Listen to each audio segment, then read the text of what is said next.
Saturday that it was no longer bound by the restrictions on its nuclear program as a landmark 10-year deal between it and the world powers expired. Though Tehran, they are reiterating their commitment to diplomacy. Let's take a look at Iran's nuclear agreement, formerly known as the Joint Comprehensive Plan of Action.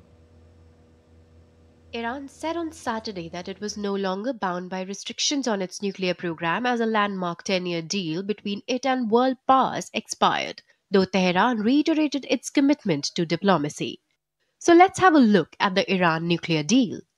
The Iran nuclear agreement, formerly known as the Joint Comprehensive Plan of Action, is a landmark accord reached between Iran and several world powers, including the United States, in July 2015. The JCPOA, which went into effect in January 2016, imposes restrictions on Iran's civilian nuclear enrichment program. At the heart of negotiations with Iran were the 5 permanent members of the UN Security Council: China, France, Russia, the United Kingdom and the United States, and Germany, collectively known as the P5+1. The European Union also took part. President Donald Trump had withdrawn the United States from the deal in 2018.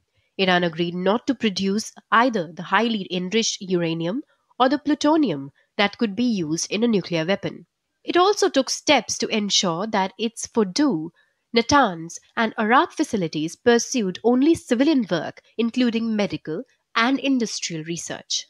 Iran agreed to eventually implement a protocol that would allow inspectors from the International Atomic Energy Agency, the United Nations nuclear watchdog, unfettered access to its nuclear facilities and potentially to undeclared sites. The EU, United Nations, and United States all committed to lifting their nuclear-related sanctions on Iran. The parties agreed to lift an existing UN ban on Iran's transfer of conventional weapons and ballistic missiles after 5 years if the IAEA certified that Iran only engaged in civilian nuclear activity. Bureau Report.